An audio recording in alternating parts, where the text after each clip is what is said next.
I feel that our families have been Democrats in the past simply because the Democratic Party was supposedly the party for the poor. But we're slowly finding out that while they have been the party for the poor, they're maintaining and keeping us poor. So we've had to shift, and we are shifting into the Republican Party because they have a lot more to offer us. I don't know that anyone would have predicted that Donald Trump would have been the Republican candidate to even expand Latino support beyond what it was in 2016. But if he wins close to 34 or 35%, I mean, that's what Ronald Reagan won in the 1980s at a moment that the Republican Party was much more inclusive. I mean, Reagan famously said that we don't need a border wall between the United States and Mexico. Rather than making them or talking about putting up a fence, why don't we work out some recognition of our mutual problems? Just contrast that with a candidate who started his campaign by calling Mexican immigrants rapists, murderers, and thieves. Mexico sends its people. They're not sending their best. And whose first administration has really been defined in some ways by anti-immigrant policy and, of course, all the chance to build the wall. Candidates and campaigns need to engage Latino communities on the ground in different places year-round, even when they're not looking for their votes. So my name is Axios. I am a reporter with the Associated Press and Report for America.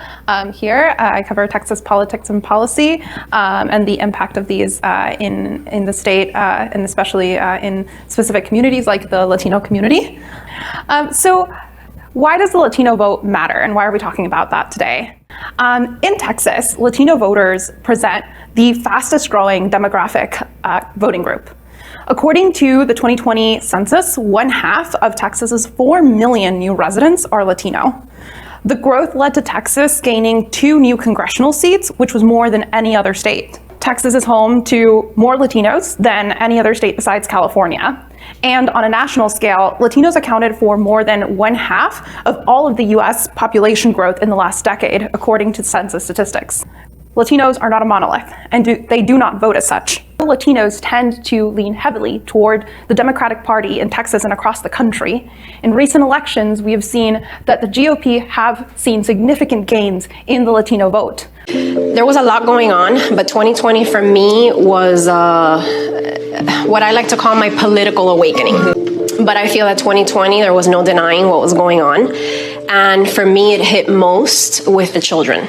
Of course, I think that's the big story, right? Donald Trump did do 10 points better in 2020 than he did in 2016, right? And I think many people dismiss that, right? Many people just saw the banner of Joe Biden winning, that's 60% of Latino voters. But I think that 10% shift is really important, is that today's polarized environment, right? The disinformation, the culture wars that we see every day on TV, you see that in the classrooms, right? That's the clip that we just saw right now, where what we found is that a lot of Latina moms are now finally being awakened through these culture wars, right? They're taking these wars to the school board meetings, to the classrooms. You hear them regurgitating many of the same talking points that white moms do, right? They're against critical race theory. They're against LGBTQ issues. They're against the COVID-19 restrictions. But in this case, that fear of communism makes it even more powerful, right? It makes the paranoia even more forceful because it's now communism infiltrating these classrooms. And that is, I think, a trend that we really have to keep an eye out.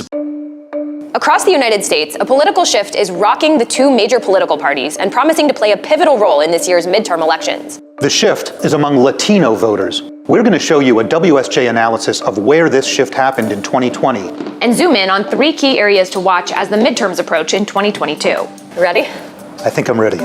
Latino voters are one of the biggest and fastest growing parts of the electorate, and they swung a lot away from the Democratic Party and toward the Republican Party in 2020. Democratic strategists are very worried that the party has become too identified with liberal policy positions on crime and policing and on racial preferences and affirmative action. And I did hear from a number of voters that they thought that the Democratic Party was just not focusing on the issues that were important to them. People might have opinions about abortion, they might have opinions about the economy, they might have opinions about immigration, but that doesn't mean that that issue is the one that's going to make them come out and vote and is going to determine their choice of candidates. Also in our poll release this week shows some surprising numbers that have given encouragement to Republicans. Our poll indicates a growing number of Hispanic voters appear to be choosing Republican candidates over Democrats. That's contrary to conventional political assumptions